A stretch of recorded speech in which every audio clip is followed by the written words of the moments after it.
So hello guys, मैं आपके पास लेकर के आया हूँ आज एक 90 डेज हमारे एग्जाम को, बोर्ड के एग्जाम को बचे हुए हैं और उन 90 डेज में हमको क्या करना है, कैसे पढ़ना है। तो यहाँ पे क्या लिखा है, 3 मंथ्स आर देयर। 3 मंथ का मतलब क्या होता है, 90 डेज। 3 मंथ का मतलब अगर आपको पता होगा तो वो 90 डेज ही होता है। ठीक है, इसकी ब्राइटनेस फुल कर देता हूँ। 90 डेज होता है 3 मंथ, यहाँ पे एम लिख रहा हूँ। अब ये 90 डेज में हमको कैसे पढ़ना है, कब पढ़ना है, क्या पढ़ना है। देखो अब क्या होगा, बहुत सारे लोगों का प्री बोर्ड हुआ होगा, अभी जल्दी प्री बोर्ड नहीं हुआ होगा, बहुत सारे लोगों का मिड टर्म का एग्जाम हुआ होगा। अब मिड टर्म के एग्जाम में आपके क्या आए होंगे, 70% आया होगा, 60 आया होगा, किसी का 50 आया होगा, किसी का 80 आया होगा। और आपका उम्मीद क्या है, आपने उस हिसाब से पढ़ाई नहीं की है, लेकिन हर एक बच्चे की इसमें उम्मीद क्या कि 90% आ जाए, 95% आ जाए, कोई हमको ऐसा ट्रिक बता दे जिससे मेरा परसेंटेज बढ़ करके सीधा 90 पहुंच जाए। वही 90 डेज का प्लान में लेकर के आया हूँ। परेशान नहीं होना है। इसी सच्चाई है कि आपने इससे पहले मक्कारी की है, पढ़ाई नहीं किया आपने, लेकिन अगर इन 3 महीने तुम अपने आप से ईमानदार हो जाओगे, किसी और से आपको ईमानदार नहीं होना है। अगर आप अपने आप से ईमानदार हो जाएंगे तो अभी भी तुम्हारे पास मौका है 90%, 92, 93, 94% लाने का, अगर तुम 70-60 पे लाई कर रहे हो तो। क्योंकि अगर किसी का 70% आया अभी बोर्ड के एग्जाम में, छोटी सी एक बात बोलूंगा, अभी हम लोग बात करेंगे इन सब के बारे में। अगर किसी का मान लो 70% आया है, 75% आया, 80% आया है, अगर इतना परसेंटेज आपका आ रहा है मतलब आपने पढ़ाई कहीं ना कहीं कर रखी है। क्योंकि भाई 70% भी लाना एक आसान चीज नहीं है। कहीं ना कहीं तुमने एक बार सिलेबस को हल्का हल्का देख रखा है, या फिर कुछ चैप्टर्स तुम्हारे होंगे जो तुम्हारे स्ट्रांग है, और कुछ चैप्टर्स आपने नहीं पढ़े होंगे, अपना कुछ ना कुछ काम तुमने ऐसा कर लिया होगा, कुछ तुम्हारी लाइफ में प्रॉब्लम्स आ गई होंगी, बहुत सारे लोगों की प्रॉब्लम आई होगी, लेकिन 80%, 90% बच्चों ने रियल में प्रॉपर मक्कारी की होगी, पढ़ने का मन नहीं किया होगा, गेम खेला होगा और बाकी सब तमाम चीजों में अपना टाइम वेस्ट किया होगा। सब कुछ छोड़ दो भाई, अब जो हो गया हो गया, उसके पीछे हम लोग क्या ही कर सकते हैं। जो बीत गई वो बीत गई। अब क्या है, 70% अगर तुम्हारा अभी आ रहा है, 75 आ रहा है, 80 आ रहा है, इसका मतलब तुमने कहीं ना कहीं पढ़ाई कर रखी है। अब तुमको ईमानदारी से लगने की जरूरत है। अगले 3 महीने तुमको आग लगाने की जरूरत है। आराम से बताऊंगा, कोई एकदम 90 डेज तक। लेकिन भाई एक चीज पहले अपने, अगर इस वीडियो को आप देखने आए हैं, अगर आपने क्लिक किया है, आपने टाइटल देखा होगा 90 डेज में कैसे पढ़े, इसका आपका मन है पढ़ने का, आपके अंदर वो अंदर कहीं ना कहीं थोड़ा बहुत, कहीं ना कहीं एक स्पार्क है कि भाई 90% लेकर के आना है, तुमने इसीलिए वीडियो क्लिक किया है। वीडियो स्टार्ट होने से पहले खुद से भाई प्रॉमिस कर लो कि जितनी बात बताई जाएगी उतनी बात को एज इट इज फॉलो करेंगे। इसके बाद मौका नहीं आएगा भाई, तुमने बहुत गलतियां की है, बहुत मक्कारियां की, आपने पढ़ाई नहीं की है पूरे साल भर, पढ़ाई आपने पूरे साल भर नहीं की है। अब खुद से ईमानदार हो जाओ। वीडियो को शुरू करने से पहले खुद से प्रॉमिस कर लो कि भाई ये गलतियां अब रिपीट नहीं करूंगा। अब खुद से ईमानदार होने का समय मेरा आ चुका है। देखते हैं बड़े ध्यान से क्या करना है। तो क्या है, हमारे पास 3 मंथ है, 3 मंथ्स आर देयर। उन 3 मंथ में तुमको, तुम्हारे पास एक हो गया नवंबर का हमारा महीना है, दिसंबर का महीना है, और कौन है हमारे पास, जनवरी है। नवंबर एंड दिसंबर को हम लोग को डेडिकेट करना है किसके लिए, सिलेबस कंप्लीशन के लिए। जनवरी क्या होगा हमारा, रिवीजन लग करके हमको रिवीजन करना है। कब, जनवरी में, यानी कि अगला जो 2 महीना, नवंबर एंड दिसंबर, इन दोनों महीनों में हमको अपना सिलेबस कुछ भी करके पूरा करना पड़ेगा। सिलेबस कैसे पूरा करना है, क्या करना है, कौन सा चैप्टर टफ है, कौन सा आसान है, किसका वेटेज ज्यादा है, किसका कम है, वो सब वीडियो हम लोग ऑलरेडी चैनल पे पढ़ा हुआ है। इसी सेम चैनल पे तुमको प्लेलिस्ट अपना वीडियोस पे जाओगे, तुमको तीनों का, बायोलॉजी के इंपॉर्टेंट चैप्टर्स वेटेज सब कुछ, केमिस्ट्री के इंपॉर्टेंट वेटेज सब कुछ, और फिजिक्स के इंपॉर्टेंट एंड वेटेज सब कुछ, बल्कि इंग्लिश, हिंदी, कंप्यूटर, इन सब का भी हम लोगों ने बना के डाल दिया कि आपको कैसे पढ़ना है, कब पढ़ना है, क्या क्या चीजें पढ़नी है, तो आप उसको देख सकते हैं। अभी मैं बात करूंगा, जनरल बात करूंगा कि 90 डेज में तुमको क्या करना है। क्योंकि दिक्कत क्या है भाई, देखो हर एक बच्चे को पता है कि एनसीईआरटी की बुक पढ़नी है, नोट्स पढ़ने हैं, लेकिन आप पढ़ नहीं रहे हो। दिक्कत वाली बात ये है, दिक्कत वाली बात ये कि हमसे पढ़ाई हो ही नहीं रही है। क्योंकि एक बार अगर बुक को उठा लोगे, पढ़ लोगे, लेकिन हमसे वो बुक उठाई ही नहीं जा रही है, तो वहां पे हमको काम करने की जरूरत है। स्टडी मटेरियल हर एक बच्चे के पास है भाई, हर एक बच्चा स्कूल जा रहा है, कोचिंग जा रहा है, ट्यूशन जा रहा है, अपने अपने इंस्टीट्यूट में जाके पढ़ रहा है। दिक्कत कहाँ आ रही है कि बच्चा कॉपी किताब घर पे आके टच ही नहीं कर रहा है। दिक्कत वाली बात यहाँ पे आ रही है, तो हमको उसके ऊपर काम करना है, देना पड़ जाएंगे। We are going to jump from 70% to 90%, मतलब हम लोग 70% अगर अभी हमारा आ रहा है, इसको मैं 60 कर देता हूँ, इसको मैं कर देता हूँ 85 टू 95%, या फिर 80 टू 95%। हम 60, 70 से 80, 85, 90 पे जंप करने का ट्राई करने वाले हैं। ट्राई नहीं, 3 महीना लग करके फॉलो करोगे, बच्चों ने किया तुम भी कर सकते हो। लेकिन भाई 3 महीना ट्रस्ट करके लग करके फॉलो कर लेना, आराम से ला सकते हो। समझना बड़े ध्यान से क्या क्या चीजें करनी है। 3 मंथ्स बहुत है, 3 महीना क्या आपके लिए मोर देन इनफ है। अगर तुम लग करके पढ़ाई कर सकते हो तो एक्सपीरियंस के साथ में बोल रहा हूं, 3 महीना क्या आपके पास मोर देन इनफ है। अगला देखना, टाइम बेस्ड, टारगेट बेस्ड। 2 तरह की पढ़ाई लोग करते हैं, 2 तरह की पढ़ाई हम करते हैं। एक हो गया भाई, हम लोग सुबह उठे, हमने डिसाइड कर लिया कि आज मैं 6 घंटे पढ़ूंगा, 6 घंटे पढ़ने के बाद मैं गेम खेलूंगा या फिर कुछ भी किसी से बात में करूंगा, ठीक है, जो भी आपके अच्छे दोस्त हैं या फिर कोई भी है, ठीक है। 3 मैं 6 घंटे पढ़ूंगा, उसके बाद फिर मैं काम करूंगा। वहां क्या हुआ, अब तुमने 6 घंटा डिसाइड कर लिया कि भाई 9 बजे बैठेंगे, 3 बजे तक पढ़ाई करेंगे। अब उससे क्या हुआ, आप मतलब कुछ भी आप कर रहे हो, लेकिन आप 6 घंटा कॉपी किताब सामने लेकर के या फिर कोई भी लेक्चर खोल लिया, 6 घंटे का अपना वन शॉट देख रहे हैं। समझ में नहीं कुछ आ रहा है तुम्हारे मन में कि भाई 6 घंटा उस बीत जाएगा, उसके बाद फिर अपना जाऊंगा 2-3 घंटा एंजॉय करूंगा। तो उससे क्या हो रहा है, तुम टाइम वेस्ट पढ़ाई कर रहे हो, और टाइम वेस्ट पढ़ाई प्रोडक्टिव नहीं होती है। टाइम वेस्ट पढ़ाई की सबसे बड़ी दिक्कत क्या है, इसमें तुमको पढ़ाई तो हो जाएगी, लेकिन तुम 6 घंटे पढ़ने का सोचोगे, लेकिन जो तुम्हारी प्रोडक्टिव पढ़ाई होगी वो कितना होगी, 2 घंटा 1 घंटा ही हो पाएगी। इसलिए मैं क्या बोलता हूँ, टारगेट बेस्ड पढ़ाई करो। अब देखो 3 महीना बहुत कम है आपके पास, टारगेट बेस्ड आपको पढ़ाई करनी पड़ेगी। आपको सुबह उठना है या फिर रात में सोने से पहले अपना टू डू लिस्ट बनानी है, अपने टारगेट्स लिख लेने हैं कि भाई इतने टारगेट पूरे हो जाएंगे तब कुछ काम करूंगा, एक चैप्टर हम इसका पूरा कर लेंगे, उसके बाद फिर हम काम करेंगे। तो वो टारगेट बेस्ड से आपको क्या फायदा होता है कि आप टारगेट पूरा करते हो, चीजें आप रियल में ग्राउंड लेवल पे आप काम कर रहे हो, आपके चैप्टर्स तैयार हो रहे हैं, आपकी एक्सरसाइज सॉल्व हो रही है, आपके क्वेश्चन सॉल्व हो रहे हैं, आपने टेक्स्ट दे दिया है, वो टारगेट आपके पास होना चाहिए। टाइम बेस्ड पढ़ाई प्रोडक्टिव नहीं होती है, टारगेट बेस्ड पढ़ाई।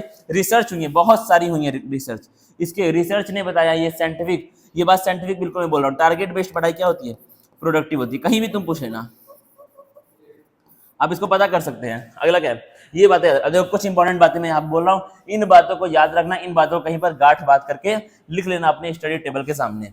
क्या बातें हैं, फाइंड द मिस्टेक, कहाँ गलती की है, पहले अपनी गलती खोजो, तुमने गलती कहाँ की है, क्या चीज की वजह से तुम्हारी पढ़ाई नहीं हो पाई। क्या तुम गेम बहुत ज्यादा खेलते थे, या फिर तुम किसी से बात करते थे बहुत ज्यादा, तुमने चैटिंग में टाइम वेस्ट किया, इंस्टाग्राम स्क्रोलिंग में टाइम वेस्ट किया, बाहर खेलने में टाइम वेस्ट किया, यहाँ वहां कहीं भी तुमने टाइम वेस्ट कर दिया। तो पहले अपनी गलती को फाइंड करो, जब तक गलती नहीं मिलेगी तब तक आप इंप्रूव नहीं कर पाएंगे। ये लाइफ का ये फंडा है भाई, जब तक आप अपनी गलती नहीं खोजेंगे और उस गलती को एक्सेप्ट नहीं करेंगे, तब तक आप लाइफ में इंप्रूव नहीं कर पाएंगे। तो पहले अपनी गलती को खोजिए और ट्राई करिए उस गलती को एक्सेप्ट करने का, फिर आप ये उम्मीद कर सकते हैं कि अब आपकी चीजें ठीक हो सकती हैं। तो पहले गलती खोजो और उस गलती को दूर करने का आपको ट्राई करना पड़ेगा।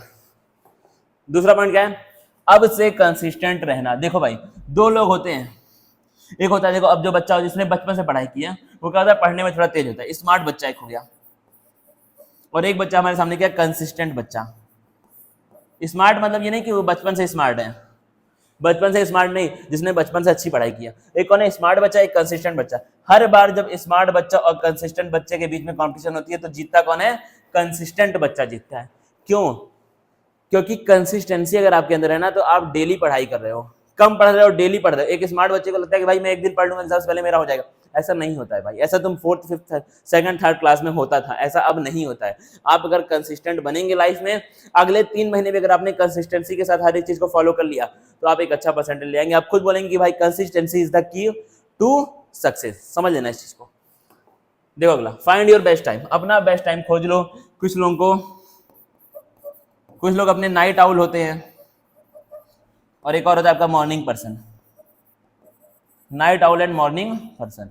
अब आपको पता करना है कि आप नाइट आउल हैं या फिर मॉर्निंग पर्सन है। अगर आप मॉर्निंग पर्सन है तो आप सुबह का टाइम उठे 4 बजे, 3 बजे, 4 बजे अपना उठोगे, पढ़ाई करो 3-4 घंटा जो तुमको मिलता है। अगर नहीं सुबह उठ पाते हो, सुबह उठ के नहीं अच्छा फील होता है, तो आप रात में पढ़िए। जैसे मेरा क्या था, मैं सुबह उठा तो मेरे सर में दर्द होता था, जब भी मैंने सुबह उठ के पढ़ने का ट्राई किया तो क्या होता था, मेरे सर में दर्द होता, मुझे लेजीनेस थोड़ा फील होती थी। तो मैं क्या करता था, रात में 2-3 बजे तक हम पढ़ाई करते थे। वैसे ही आप लोग भी कर सकते हैं, हम आज भी पढ़ते हैं रात में देर तक, आज भी हमको पढ़ना पड़ता है। हालांकि हमारा सुबह बैच होता है 5 बजे, 5:30 बजे बैच होता है, तो इसलिए हम लोग बहुत देर तक रात में जग नहीं पाते हैं। वरना हम भी यही प्रीफर करते हैं कि रात में पढ़ाई करें। बहुत सारे लोग प्रीफर करते हैं सुबह जल्दी उठने का। आप अपने टाइम को, आपके बहुत सारा टाइम नहीं कि तुम सोचो बैठ करके, तुमको अंदर से पता हो कि भाई तुम कब अच्छे से पढ़ पाते हो, उसी टाइम पे पढ़ो। कभी भी कॉपी किताब उठा के पढ़ाई मत करो, दूसरों को दिखाने के लिए पढ़ाई मत करो, अपने लिए पढ़ो, खुद के लिए तुमको पढ़ना है अगले 3 महीने। याद रखना इस चीज को। अगला देखो क्या है, 1 शॉट मार दो यूट्यूब से। मतलब क्या है, 1 शॉट सारे मार दो, मतलब क्या, 1 शॉट आप सारे पढ़ दें यूट्यूब से। लेकिन जो 1 शॉट है, याद रखना कम से कम 6 घंटे करना चाहिए। स्मॉलेस्ट चैप्टर, छोटे से छोटे चैप्टर को मैं बोल रहा हूँ, 6 घंटे का 1 शॉट होना चाहिए। 6 घंटा मतलब 5-6 घंटा, 4 घंटा। अगर 4-5 घंटे से कम का वन शॉट है, मतलब वो वन शॉट नहीं है, वो क्या है, रिवीजन हो रहा है, तो रिवीजन नहीं करना है। वन शॉट में आपको सब कुछ पढ़ाया जाता है डिटेल में, इंपॉर्टेंट कुछ चीजें जो उतनी इंपॉर्टेंट नहीं होती है या फिर काम की नहीं होती है, एक्स्ट्रा जो इन्फॉर्मेशन होती है उनको छोड़ देते हैं, लेकिन वन शॉट में एनसीईआरटी पूरी की पूरी पढ़ाई जाती है और उसी वन शॉट के ऊपर तुमको रिलाई करना पड़ेगा। तो वन शॉट मारो यूट्यूब से जल्दी जल्दी। अब नोट्स की बात आती है, तो या तो तुम्हारे पास अगर अभी 3 महीना है, ठीक है, देख लो अपने थोड़ा सा तुमको, अब ये चीजें आपको अपने हिसाब से देखनी पड़ेंगी। हैंड रिटन नोट्स या तो आप अपना बना ले, या फिर आप जो नोट्स आपके पास हो वो क्या, अगर आप तुमको लेक्चर के नोट्स पीडीएफ में मिल जा रहे हैं, जो जिन टीचर से तुम वन शॉट पढ़ रहे हो, या फिर जो भी तुम्हारे टीचर्स हैं जो तुम्हारी कोचिंग में तुमको पढ़ा रहे हैं, स्कूल में पढ़ा रहे हैं, अगर उसका तुमको पीडीएफ मिल जाए, ठीक है, कोचिंग वाले मान के चलो तुम्हारे सर है, उनका तुमको एकदम अच्छे से समझ में आ रहा है, तो उनसे रिक्वेस्ट करो कि सर क्या ये नोट्स मुझे पीडीएफ मिल सकता है। अगर मिल सकता है तो भाई पीडीएफ रखो, हैंड रिटन नोट्स बनाने में बहुत ज्यादा टाइम वेस्ट तुम्हारा हो सकता है। अगर फिर भी आपको ये फील होता है कि आपके पास टाइम है या फिर खुद से लिख करके आपको ज्यादा अच्छे से आता है समझ में, तो आप खुद से बनाए नोट्स, वरना अगर लेक्चर नोट्स का आपको पीडीएफ, कहीं से भी कोई नोट्स मत उठाना, ठीक है, टेलीग्राम से, यूट्यूब से, इंस्टाग्राम से, फेसबुक से, या फिर क्रोम से, कहीं से भी आप नोट्स मत उठाइए। वहां पे अगर एनसीईआरटी बेस्ड नोट्स लिखा भी है तो भी मत उठाइए, अपने टीचर के नोट्स पे रिलाई करिए, ठीक है, क्योंकि वही नोट्स आपके लिए ऑथेंटिक है और वही नोट्स से आपका सवाल एग्जाम में आने वाला है। अगला देखना, सोने से पहले खुद से आपको बात करनी पड़ेगी। डेली सोने से पहले अपने आप से बात करने की हैबिट डालो। 2 मिनट तक बैठो, अपने आप से बात करो। अपने आप से बात करना सबसे अच्छी चीज होती है, अपने आप से बात करना, क्योंकि अपने सारे के सारे पाप, अपने सारे के सारे पुण्य हमको खुद पता होते हैं। हम किसी से शेयर नहीं करते, हमने बहुत सारे लाइफ में कांड किए, लेकिन हम लोगों से शेयर नहीं करते। लेकिन हमारे दिल को पता है, हमारे मन को पता है, हमको पता है कि हमने क्या क्या कांड किए, या फिर हमने क्या क्या अच्छे काम किए। हर एक चीज हम लोगों से शेयर नहीं करते। तो अपने आप से डेली 2 मिनट बात करो, खुद से पूछो कि क्या मैं ईमानदार हूं अपने काम के लिए, क्या मैंने अपना टारगेट पूरा किया। अगर नहीं किया तो अगले दिन बोलो कि भाई आज पूरा करूंगा। अगर कल 2 घंटे 4 घंटे पढ़ाऊं, पढ़ने का 4 घंटे वाली मैं बात नहीं करूं, टारगेट बेस्ड, अगर मैंने 4 टारगेट पूरे किए, कल मैं 6 पूरे करूंगा। इस तरीके से खुद से डेली 2 मिनट बात करो। अगर खुद से बात करना आपने शुरू कर दिया तो आप काफी आगे बढ़ जाएंगे। जो आप अभी हैं इससे आप बहुत आगे बढ़ जाएंगे। तो अपने आप से आप डेली 2 मिनट सोने से पहले बात करें। आगे क्या, खुद से हॉनेस्ट हो जाओ भाई, ये चीज सबसे इंपॉर्टेंट है। ये तो लाइफ में, ये तो आपका लाइफ टाइम गोल होना चाहिए। लाइफ टाइम गोल मतलब क्या, लाइफ टाइम तुमको ऐसा बनने का ट्राई करना है। खुद से आपको हॉनेस्ट होना पड़ेगा। जो इंसान खुद से हॉनेस्ट नहीं है वो इंसान लाइफ में कुछ नहीं कर पाएगा। जो इंसान अपने मन से हार जा रहा है, क्योंकि देखो मन का काम यही है आपको भटकाना। अगर आप अपने मन से हार जा रहे हैं तो आप कभी भी लाइफ में सक्सेसफुल नहीं हो पाएंगे। तो आपको खुद से हॉनेस्ट होना पड़ेगा। आपको पता होना चाहिए कि आपने कितने घंटे पढ़ाई की है, और घंटे अगर आपने 20 घंटे पढ़ाई कर लिए तो भी आपने कितनी मेहनत से कितना आपका प्रोडक्टिव रहा है वो 20 घंटा। तो आप अपने आप से जिस दिन हॉनेस्ट हो जाएंगे उस दिन आप लाइफ में बहुत आगे बढ़ जाएंगे। तो इसीलिए क्या है, यही छोटे छोटे पॉइंट्स हैं, आपको यही पॉइंट्स को आपको फॉलो करना है बस खाली। अब लाइफ में आपका 3 महीना जो है, इस 3 महीने में डेडिकेटेड हो जाओ। आग लगा दो, आग लगा दो। मैंने यहाँ पे लिखा नहीं लास्ट में, इस बार यहाँ मैं लिख देता हूँ।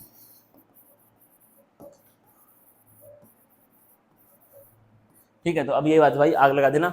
इसके बाद 3 महीना लग करके पढ़ लो। 3 महीना बहुत है, मैंने बार बार बोला है हर एक वीडियो में, मैं बोल रहा हूँ हर एक बच्चे से कि आपका 3 महीना जो आपके पास है ये बहुत है। अगर आपको अच्छा मार्क्स लेकर के आना है तो 70% से 95% में हम लोग जंप करने वाले हैं अगले 3 महीने में। तुम खुद बोलोगे कि तुमने जंप किया है। ठीक है, फिर मिलेंगे आगे इसके। Thank you guys.